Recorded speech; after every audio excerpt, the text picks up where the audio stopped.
Bien, entonces una vez que tenemos nuestra clase persona, que es nuestra clase entidad, vamos a seguir con el siguiente paso. Este paso es utilizar las anotaciones JPA.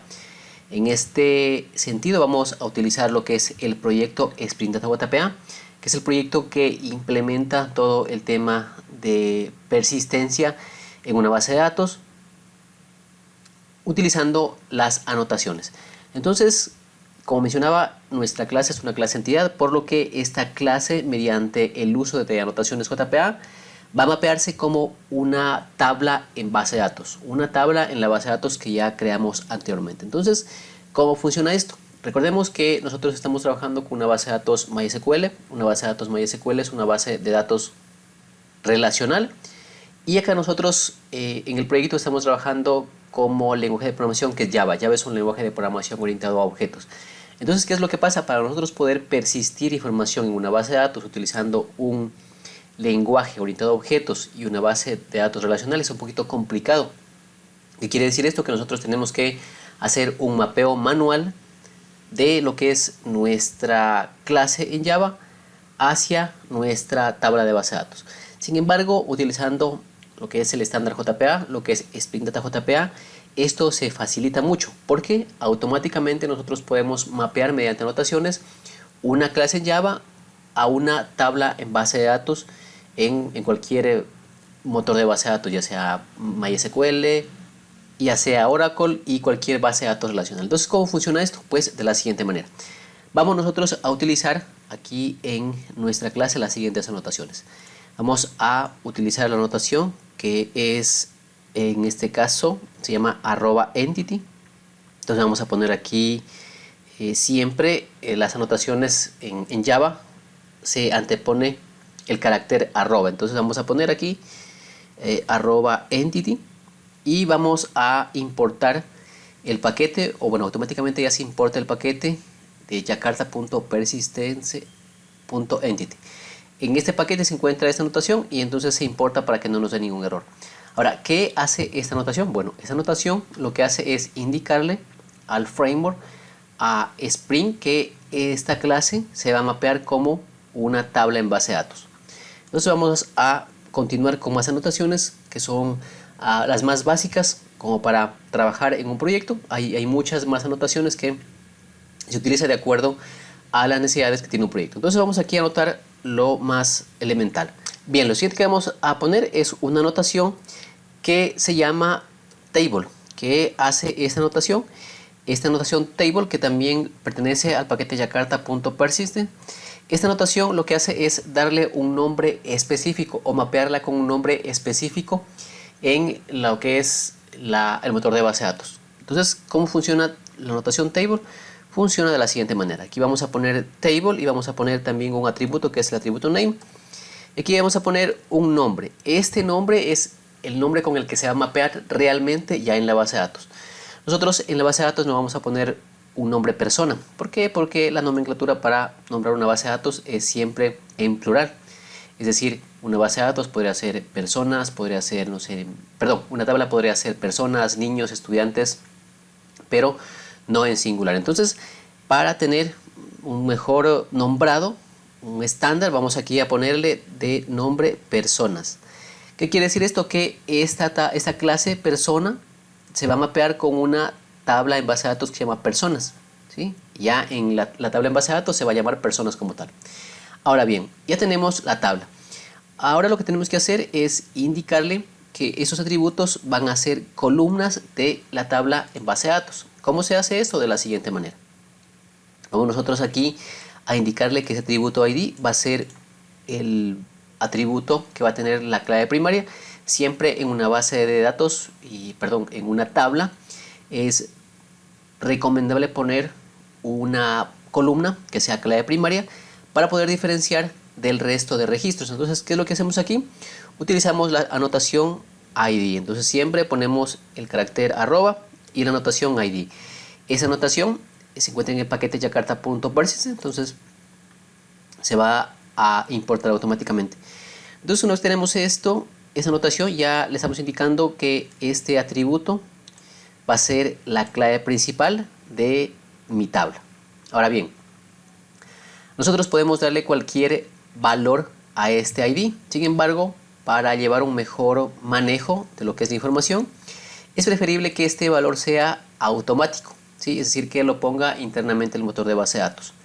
Adicional a esto, es mucho mejor que sea secuencial, es decir, que se cree en uno y vaya incrementando de uno en uno. La idea de esto es no poner un valor de forma manual, porque como este es un valor, un atributo que tiene una notación para clave primaria, probablemente nosotros pongamos un valor que ya esté repetido, ¿sí? Probablemente ya alguien ingresó un valor, por ejemplo el 10, y nosotros si lo ingresamos manual, podemos también volverlo a ingresar, entonces nos va a dar error. Entonces en estos casos es útil utilizar una notación que se llama generate value. Entonces vamos a poner aquí siempre el carácter arroba y vamos a poner la notación generate value. Ponemos generate value. ¿Qué le indica esta notación? Pues esta notación tiene un atributo que se llama estrategia. Acá le ponemos como strategy. Y aquí le vamos a indicar cómo queremos nosotros que se incremente este valor. Entonces vamos a poner aquí una estrategia que se llama generaton type o generaton type, que está por aquí. Vamos a utilizar la opción identity. Esto le indica que este valor de el atributo ID, que al final va a ser una columna en base de datos, lo va a registrar automáticamente el motor y utilizando una secuencia, es decir, va a ser secuencial en incrementos de 1, es decir, un valor 1 para cada registro, es decir, primero el valor 1, luego el 2, el 3 y así sucesivamente. Como mencionaba, ¿cuál es la idea de esto? Es que no lo ingresemos manualmente y vayamos a tener errores equivocándonos ingresando un valor que ya está registrado.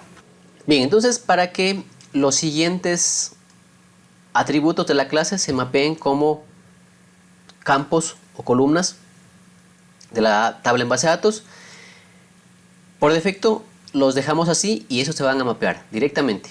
Pero si nosotros, por ejemplo, quisiéramos cambiarle o en nuestro caso en el campo de nuestra tabla de base de datos quisiéramos que no sean nombres, sino sean nombres u otro valor, podemos utilizar una anotación. Esta anotación se llama column y aquí en column podemos mandarle un atributo que es el atributo name y ese atributo es, por ejemplo, con el que se encuentra ya en el nombre real de la columna en base de datos. Por ejemplo, aquí yo podría poner nombres, ¿sí? Yo podría crear mi objeto con un nombre, pero va a mapearse a un campo en la tabla de base de datos que se llama nombres. Esto es cuando queremos tener valores diferentes, ¿sí? Es decir, cuando acá tenemos unos valores, pero ya en la columna de base de datos tenemos otros nombres de campos. En este caso, como yo quiero que se creen o se mapeen con los mismos nombres de campo, le voy a dejar tal cual. Entonces, de esta manera nosotros ya tenemos nuestras anotaciones, que es las anotaciones de JPA, que utilizan el proyecto Spring Data JPA para su implementación aquí en Spring Boot. Y entonces de esta manera nosotros ya tenemos aquí una clase Java que se va a mapear a una tabla en base de datos. Vamos a darle File, vamos a darle Save All y vamos a guardar. Si en este momento nosotros ejecutamos nuestra aplicación, vamos a ver que va a crearnos una tabla llamada personas con estos campos, con esas columnas, ¿sí? ¿Y por qué la crea? Porque nosotros acá en el archivo application.properties le dimos esta opción, ¿sí?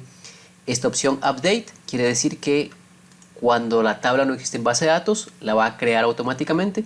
Sin embargo, si la tabla ya existe, solo va a hacer lo que nosotros queramos dentro de esta tabla, por ejemplo, hacer un select, hacer un insert, ¿sí? Hacer un update, un delete, etc. Sin embargo, como mencionaba, si la tabla no se encuentra, la va a crear por primera vez. En este caso, como no se encuentra, la va a crear. Si nosotros acá vamos a ejecutar, vamos a ir a la parte superior y vamos a darle run, entonces va a ejecutarse nuestra aplicación, nuestra API REST. Debemos haber guardado aquí en File y Save All y debemos haber guardado para que lo que hemos hecho se ejecute y se pueda visualizar ya en este caso lo que es la creación de la tabla. Entonces, si nosotros somos un poco detallistas, vamos a ver que en la consola tenemos una línea que dice Hibernate o Hibernate, y aquí tenemos una sentencia SQL. Esa sentencia SQL dice Create Table Personas, y aquí vamos a ver que tenemos unos atributos o campos de esa tabla. Por ejemplo, tenemos un ID que es un tipo de dato o Vigent, y este es not null, ¿sí? Y tiene auto increment. En este caso, este campo está haciendo referencia a el atributo ID, porque nosotros acá hemos puesto que este campo va a ser una clave primaria, por eso es no nulo, y se va a generar automáticamente incrementándose de 1 en 1. Luego tenemos que se ha creado otro campo, ¿sí? Que se llama dirección, que es de tipo varchar 255. En este caso es el campo de acá, de nuestra tabla, y por defecto lo mapea con un varchar de 255. Todos los atributos que son de tipo string los va a mapear como tipos de datos varchar ya en base de datos. Así mismo tenemos el nombre, tenemos el teléfono, tenemos acá también que nos indica que hay un primary key, que una columna es primary key, que en este caso es la columna ID, ¿sí? Que es lo que tenemos acá. Esto es por la notación @id. Entonces de esta manera nosotros ya hemos ejecutado nuestra API REST y se ha creado lo que es la tabla en base de datos. ¿Por qué se ha creado? Porque nosotros hemos puesto aquí las anotaciones JPA para que lo haga. Hay más anotaciones JPA, son las más básicas, pero con esto tranquilamente ya nos permite poder trabajar, poder mapear una clase a una tabla en base de datos. Si nosotros queremos validar, podemos abrir lo que es MySQL y poder ir a la base de datos y revisar que la tabla en verdad está creada y que se ha creado con estos campos de por acá. Bien, entonces nosotros en este proyecto estamos trabajando con una estructura por capas, ¿sí? Esta estructura es muy interesante, es muy buena porque nos ayuda a poner en cada capa cada componente específico para esa capa y no tener todo regado por ahí en nuestro código. Entonces vamos a crearnos una nueva capa. En este caso las capas se crean acá como nombres de paquetes. Entonces voy al paquete principal, voy a darle clic derecho, voy a darle new y voy a ir a la parte de package. Aquí voy a crear un nuevo paquete. En este caso vamos a crear un paquete llamado repository. Entonces vamos a poner aquí repository, vamos a darle un enter. Este paquete está vacío y vamos aquí a darle clic derecho, vamos a darle new, vamos a darle Java class y vamos a crear aquí un nuevo componente. En este caso va a ser una interfaz. A esta interfaz la vamos a llamar persona repository. Siempre se le da un nombrado tipo camel case, la primera letra de cada palabra en mayúsculas. Entonces ponemos aquí persona y su nombre, que en este caso hace alusión a un repositorio. Entonces siempre vamos a nombrar de esa manera para tener un poco más segregado, más segmentado nuestro código, los componentes, ya sea las clases, interfaz en nuestro proyecto. Entonces ponemos persona repositorio y vamos a darle un enter. Y aquí estamos creando una interfaz. Entonces esta es una interfaz. Una interfaz, recordemos que es una interfaz normal en Java, ¿sí? Pero nosotros acá vamos a hacer uso de una interfaz que se llama JPA Repository. ¿Qué es JPA Repository? Es una interfaz que definen todos los métodos CRUD para una entidad en específico, ¿sí? Esta está dentro de lo que es el proyecto Spring Data JPA y como mencionaba, esto nos ayuda muchísimo porque ya hay cosas que están creadas y que únicamente nosotros lo vamos a utilizar. Entonces vamos a hacer uso de esta interfaz. ¿Cómo hacemos uso? Utilizando aquí, o más bien dicho, extendiendo en nuestra interfaz de la interfaz JPA Repository que ya viene en el paquete, en el proyecto Spring Data JPA. Entonces aquí vamos a poner la palabra reservada extends, vamos a poner JPA Repository, ponemos JPA Repository y aquí vamos a poner los operadores de diamante. Aquí los operadores de diamante va a tener, por así decirlo, dos parámetros.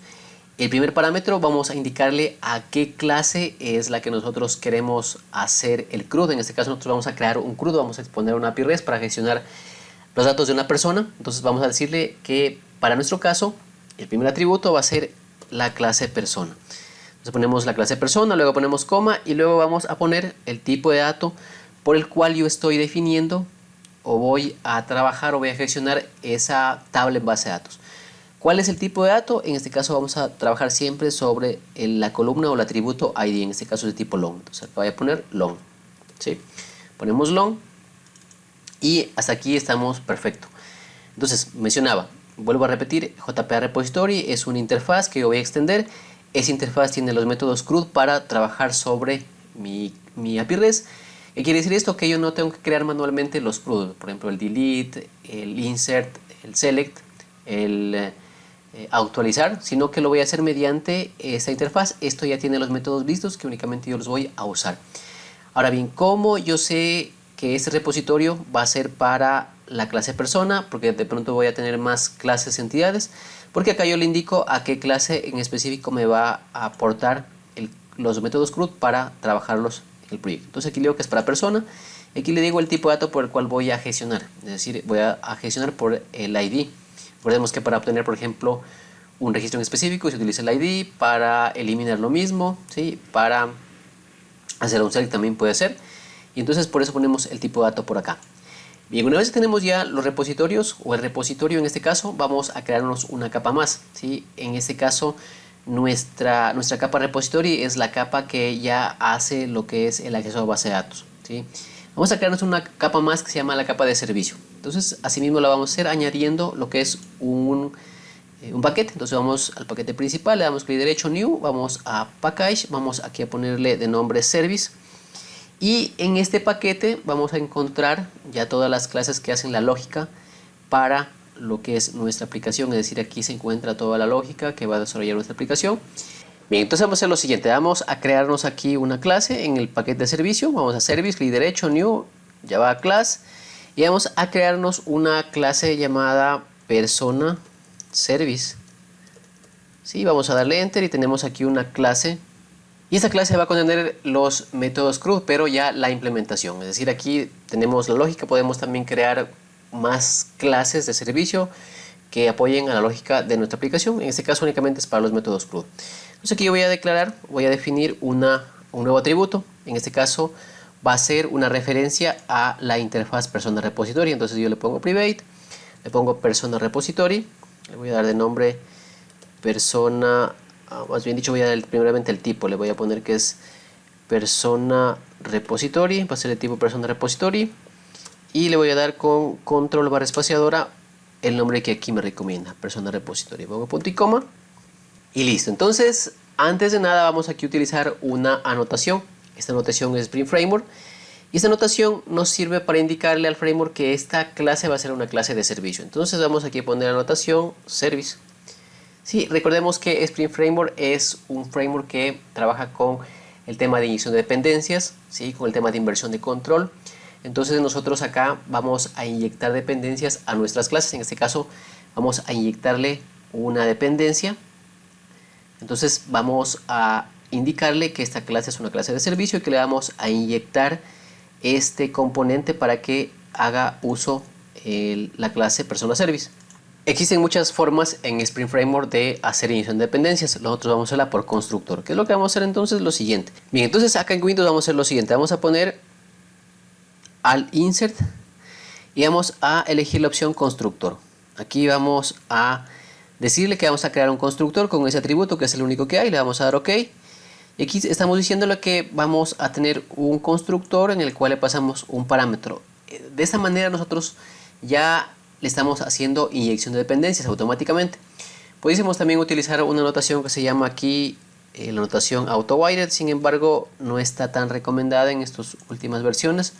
Podríamos poner auto-wired y podríamos poner o más bien obviar la parte del constructor, pero es más recomendable por estándares utilizar más bien una inyección por constructor. Entonces vamos a darle control Z y vamos a quitar esto de acá. Entonces aquí le estamos inyectando por constructor este componente. Si nos damos cuenta, nosotros estamos aquí creando un new de este objeto, ¿sí? Sino que le estamos directamente pasando por el constructor.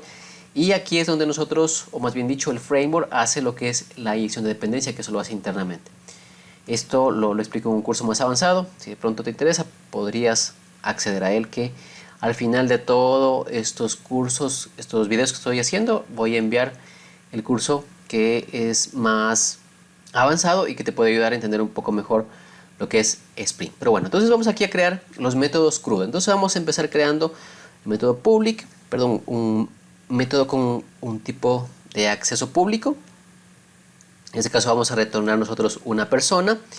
Ponemos persona, vamos a darle de nombre create, vamos a poner create y vamos a decirle que vamos a guardar aquí una persona. Entonces la persona tiene que venir desde algún lugar fuera de esta clase. Entonces vamos a ponerle aquí que vamos a recibir un objeto de tipo persona. Entonces ponemos que vamos a recibir un objeto de tipo persona y aquí vamos a poner un return porque vamos a retornar la persona creada. Entonces aquí nosotros no tenemos que poner ningún tipo de SQL, ningún tipo de sentencias para la base de datos, sino que únicamente ponemos persona repository, está por acá, ponemos punto y accedemos a un método que se llama save. Es ese método de acá. Este método de acá aquí me dice que recibe una entidad, ¿sí? Entonces yo le doy save y aquí lo que le paso como parámetro es el objeto persona que viene acá. Como podemos ver es muy transparente porque aquí yo le estoy enviando mi objeto, pero internamente Spring Data JPA lo que está haciendo es transformar ese objeto en una sentencia SQL para guardarla ya en la base de datos. Esto es muy interesante. Aquí estamos viendo muy transparente las cosas, código Java, pero internamente hace un conjunto de sentencias SQL para poder guardar esta persona que está acá, que es un objeto en Java, guardarle en una base de datos MySQL. Entonces con eso tenemos ya nuestro método para crear una persona. Vamos a crear nuestro siguiente método, public. Vamos a poner en este caso que vamos a retornar una persona y vamos a decirle que vamos a buscar esa persona por ID. Este método va a encontrar una persona por ID. Entonces ponemos el método, vamos a decirle que vamos a recibir un parámetro, en este caso es un parámetro de tipo long, lo voy a llamar ID y aquí le voy a poner un return. Asimismo esto retorna un objeto persona. Si nos estamos dando cuenta, nosotros estamos guardando en la tabla de base de datos un objeto y asimismo lo estamos retornando, y todo este mapeo de tanto de la aplicación a la base de datos como de la base de datos a la aplicación lo está haciendo internamente JPA y nos devuelve como tal objetos. En la tabla de base de datos se guardan como registros, pero nos devuelve como objetos. Entonces aquí, ¿qué es lo que tengo que hacer? Es utilizar mi referencia que es persona repository, voy a poner punto y voy a buscar un método que se llama findById. Este método findById me va a decir que recibe un parámetro, que en este caso es de tipo long. Voy a poner ID y aquí utilizo un método que se llama get. Este método get lo que hace es retornarme el objeto como tal, porque si es que no le pongo el get, lo que va a retornar es un optional. Es un tipo de dato que lo implementa Java 8 y optional es un tipo de dato del cual yo puedo hacer algunas validaciones, como por ejemplo si es nulo o otras cosas más, pero en final de cuentas con el get traigo directamente ese objeto y lo traigo acá, ¿sí? Y lo retorno. Entonces muy transparente, no es nada complicado, no tengo que poner código SQL sino que únicamente código Java. Entonces tengo ya para crear una persona, tengo para encontrar una persona. Ahora yo quiero traer una lista de personas. ¿Cómo hago esto? De la siguiente manera. Pongo el método, el modificador de acceso. Yo quiero traer una lista de personas, ¿sí? Aquí le digo que quiero obtener una lista de personas y le voy a poner de nombre a mi método findAll. El nombre del método puede ser en español o puede ser otro nombre. No hay lío con esto. Aquí únicamente le pongo un return y aquí le digo que de la referencia persona repository voy a ir a encontrar el método que se llama findAll. Este método lo extendemos de JPA repository. Este findAll, findById y save lo extendemos de JPA repositories. Por eso que, como mencionaba, cuando nosotros extendemos tenemos la capacidad de utilizar todos los métodos que ya están desarrollados para utilizarlos nada más. Entonces ponemos findAll, ponemos punto y coma y listo. Aquí traigo toda la lista de registros de mi base de datos, no como registros, sino como acá una lista de personas en lo que es Java. Bien, entonces vamos a crearnos otro método más, que es el método public. Sí, ese método public o modificador de acceso public nos va a retornar un void y le vamos a llamar delete by ID. Ya con su nombre creo que sabemos qué es lo que va a hacer, y esto lo que va a hacer es a eliminar un registro en la base de datos. Para eliminar un registro debemos de indicarle por qué campo de la tabla en base de datos vamos a eliminar ese registro. Entonces aquí voy a poner el tipo de dato y le voy a decir que este parámetro va a ser el ID del registro a eliminar, es decir, voy a eliminar un registro con un ID en específico. Y aquí únicamente lo que hago es invocar a mi referencia persona repositorio, pongo punto, busco un método que se llama delete by ID, y este delete by ID me dice que recibe un ID, o mejor dicho, un tipo de dato long que va a ser el ID. Entonces yo le paso el valor que viene como parámetro. Ahora bien, ¿por qué automáticamente me está reconociendo los tipos de datos? Es porque estoy haciendo esta configuración acá. Porque le digo que es para persona y que utiliza un tipo de dato long. Por eso es lo que me reconoce automáticamente acá. Entonces eso es muy interesante tener en cuenta. Bien, entonces vamos a crearnos un nuevo método. Este método va a ser el actualizar. Y aquí vamos a retornar la persona ya actualizada. Entonces le vamos a llamar update. Vamos aquí a poner lo siguiente. En este método vamos a reutilizar lo que es el método save. Ya les voy a decir por qué. Pero bueno, entonces aquí como parámetro va a venir la persona o el objeto persona.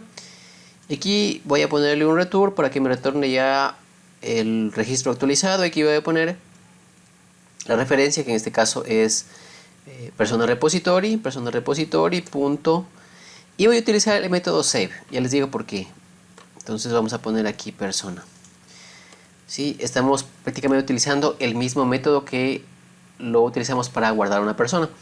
Y esto, ¿por qué se puede hacer? Porque hay un dato muy interesante aquí que hay que tener en cuenta.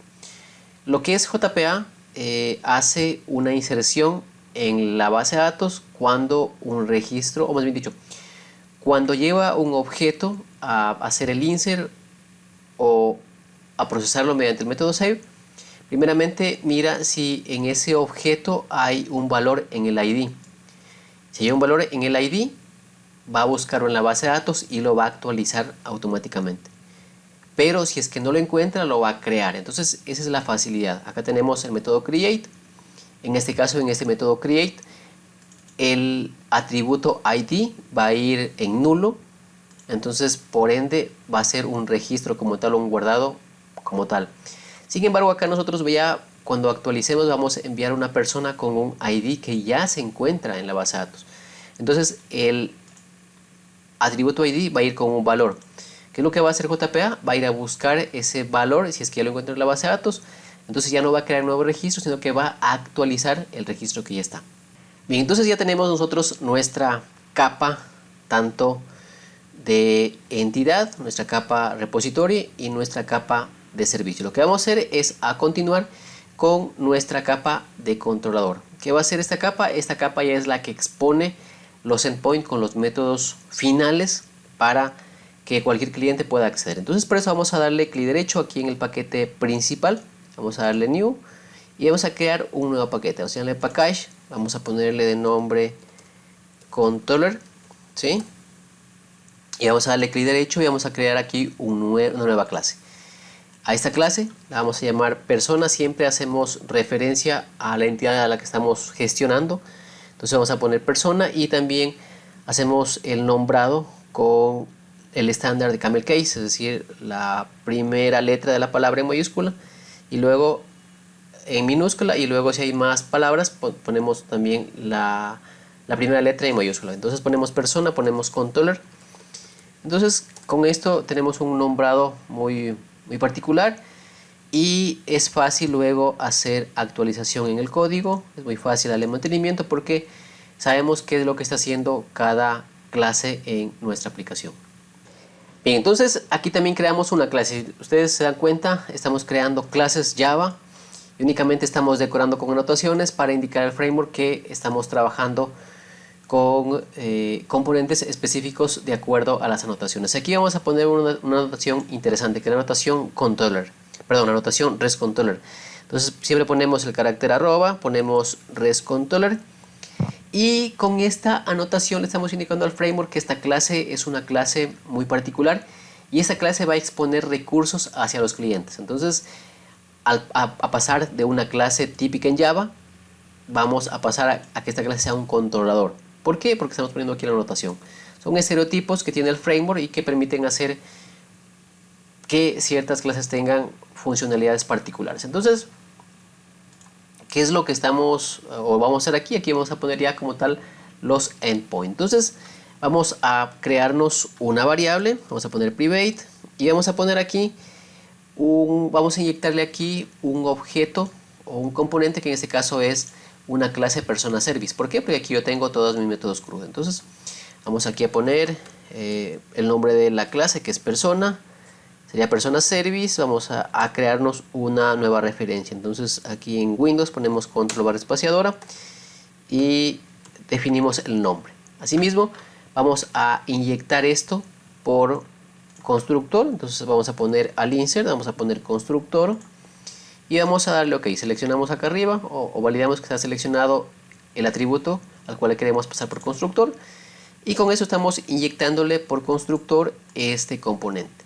Recordemos que esto hacemos para no hacer un new, ¿sí? Porque esto a nivel de código limpio no es bueno utilizar esas referencias porque hacemos clases que son muy dependientes de otras, entonces negado. Bien, entonces una vez que tenemos esto vamos a ir creando ya los endpoints para nuestra API REST. Bien, antes que nada vamos aquí a utilizar una notación que se llama request mapping. Vamos a poner request mapping y vamos a mirar de qué se trata. Esta notación request mapping es una notación que permite darle una URI específica a este controlador, porque recordemos que nosotros podemos tener muchos controladores en nuestra aplicación, entonces para identificarlo es como decir voy a poner una dirección para encontrar a una persona, ¿sí? Es algo parecido. Entonces aquí se le pone una URI, ¿sí? Aquí se le pone una terminación de URI, siempre es una cadena. Y vamos a indicarle de la siguiente manera. Vamos a ponerle la siguiente nomenclatura, que es API. Y vamos aquí a poner el nombre o la referencia a nuestra clase de servicio, que en este caso este controlador, ese endpoint, nos va a permitir poder gestionar personas. Entonces aquí siempre se le pone un nombre que haga referencia a eso, a lo que está realizando o a la función que va a realizar esa clase. Entonces ponemos API personas. ¿Qué quiere decir esto? Que cuando yo invoque a este controlador sería de la siguiente manera. Sería, vamos a poner aquí comentario, sería http. Ponemos dos puntos, ponemos // localhost, ponemos dos puntos, ponemos el puerto que siempre va a ser el puerto 80 que es por defecto, a menos que lo cambiemos. Y luego vamos a poner la terminación de URI, que sería API, sería personas. Y obviamente luego vamos a poner ya el URI respectivo para cada servicio. O para cada recurso, más bien. Entonces vamos a crear los recursos más acá abajo. Los recursos ya son los puntos específicos de entrada de información, tanto para crear, para eliminar, para actualizar, etc. Y entonces vamos a empezar creando métodos. Nosotros exponemos recursos dentro de un controlador mediante métodos. ¿Sí? Es muy fácil, muy transparente en Java esto. Y más bien dicho utilizando Spring Boot. Entonces ponemos public. Siempre los métodos van a ser públicos, ¿sí? Y vamos a poner lo que vamos a retornar hacia el cliente que nos va a hacer las peticiones a nuestra API REST. Entonces yo le voy a devolver una persona cuando, por ejemplo, vaya a crear una persona, yo tengo que devolverle a la persona creada. Entonces vamos a ponerle aquí, por ejemplo, podríamos ponerle también el mismo nombre, create. Es el mismo nombre que pusimos en la clase de servicio. Y vamos a definir la implementación de ese método. Entonces este método va a recibir un objeto de tipo persona. Tenemos persona. Y aquí vamos a hacer tranquilamente un return tal cual el servicio. Pero aquí vamos a invocar a nuestra persona service y al método create. Le pasamos el parámetro que viene, ponemos punto y coma y aquí ya se encuentra nuestro método que va a exponer un recurso para crear una persona. Sin embargo, aquí hay que acordarnos que hay que poner una anotación porque en Spring Boot es súper importante el tema de las anotaciones, ya que eso cambian la forma en cómo se comporta, ya sea una clase, ya sea un atributo, ya sea un método. En este caso, para que esto sea funcional y ya se pueda exponer este recurso hacia el exterior, que lo pueda consumir un cliente, tenemos que poner la siguiente anotación. Vamos a poner la anotación, en este caso si le ponemos el carácter arroba, y vamos a poner la anotación postmapping. La anotación postmapping le indica que vamos a exponer este método mediante una petición de tipo POST, es decir, el cliente va a tener que hacer una petición de tipo POST para apuntarle a este método de acá. Y lo que va a hacer es crear una persona. Entonces el cliente va a tener que enviarle una persona, un objeto de tipo persona, hacia lo que es el controlador. Aquí adicionalmente vamos a poner una anotación que se llama request body. Entonces ponemos request body. ¿Y qué hace request body? Request body transforma lo que envía el cliente a un objeto Java. Recordemos que cuando un cliente envía información, lo va a enviar en formato JSON. De hecho, el estándar de lo que es REST o de una API REST es enviar la información en formato JSON. Esto lo hace porque es más ligero transportarla, ¿sí? Para que vaya mediante la red. No lo envía, por ejemplo, como cuando se utiliza un web service de tipo SOAP, ¿sí? No envía XML, sino que envía JSON.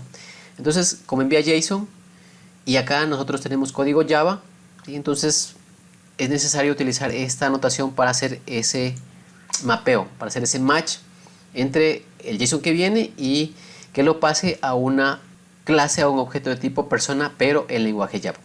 Recordemos que nosotros vamos a exponer una API REST con recursos que pueden consumirlos cualquier lenguaje de programación, o sea, Java mismo, o sea, puede ser TypeScript con Angular, React, o puede ser PHP o Python, ¿sí? Eso es transparente para el cliente, entonces lo que vamos a decirle es que él tiene que enviar en un formato JSON y nada más. Acá automáticamente se hace la transformación, se hace el mapeo. Pero bien, entonces ya tenemos aquí nuestro método que va a permitir crear un recurso. Vamos a ir creando el resto de métodos. Ahora bien, algo que me olvidaba y que es bueno irlo mirando es cómo yo podría pegarle o acceder o apuntar hacia este recurso, pues de la siguiente manera. ¿Qué es lo que tiene que hacer aquí? Esto es una petición de tipo POST y aquí lo que tiene que hacer es poner HTTP, poner dos puntos. Voy a copiarme la parte de acá arriba, ¿sí? Literal es poner esto de acá, ¿sí? Vamos a poner aquí, lo voy a pegar por acá abajo y listo, ¿sí? Es esto de acá. Esto va a poner en la URL, ¿sí? Y no pone nada más porque aquí tenemos un solo método. Si ya tuviéramos más métodos de tipo POST, ahí tenemos que hacer un mapeo, una terminación de URI, un match para que coincida, ¿sí? Pero de momento lo dejaríamos tal cual, así. Luego vamos a crear otro método para obtener todos los objetos tipo persona. Entonces vamos a poner public, vamos a decir que va a retornar una lista de tipo persona. Entonces ponemos que va a retornar una lista de tipo personas. Vamos a darle de nombre find all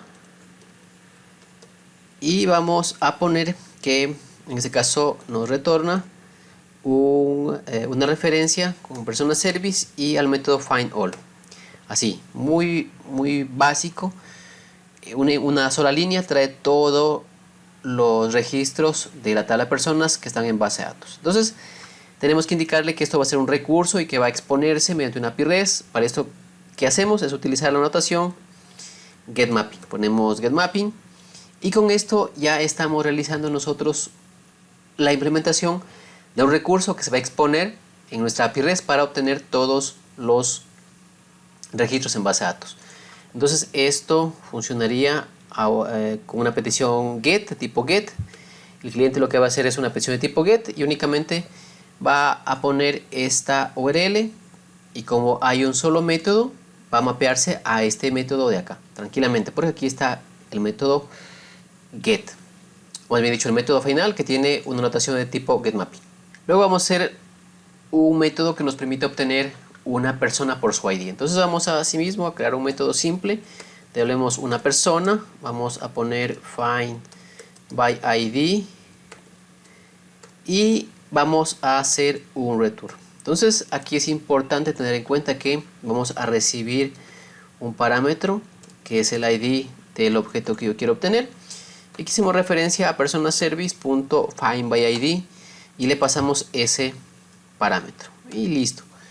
Únicamente aquí lo que tenemos que definir es que este método va a ser un recurso que se va a exponer, entonces vamos a utilizar también la notación getMapping. Ahora aquí hay una particularidad que hay que tener en cuenta, y es que en este caso nosotros vamos a recibir desde el cliente un parámetro, ¿sí? Entonces esto no lo mapea directamente, sino que hay que hacer o más bien dicho poner una anotación para que pueda mapear el parámetro que viene en el ID y que lo pueda mapear hacia esta variable. Entonces por eso hacemos lo siguiente. Aquí en getMapping vamos a poner lo siguiente.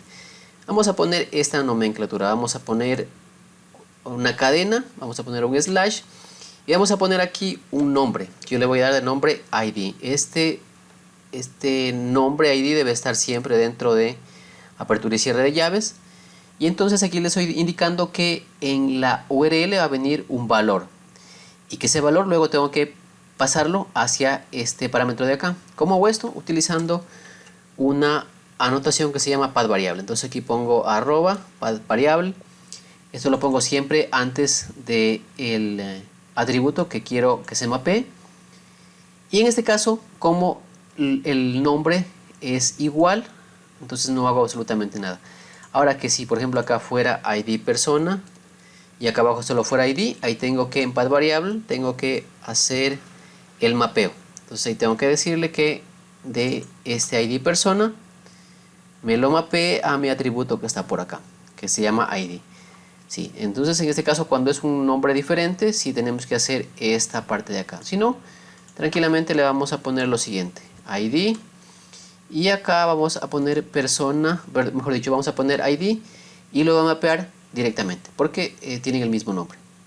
O más bien dicho, esto ya no debo poner, solo debo dejar ahí porque tienen el mismo nombre y lo va a mapear directamente con el atributo de acá. Vamos a guardar, control S, y en este caso ya nos va a retornar un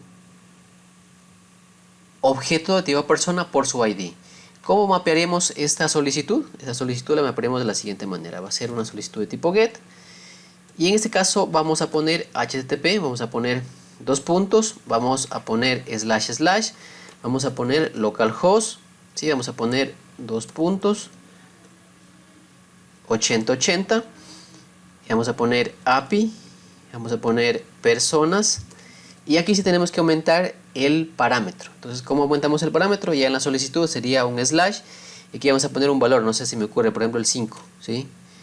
Y este 5 se va a mapear hacia este atributo de acá y va a obtener, si es que existe en la base de datos, o un registro con ese ID, entonces lo va a obtener.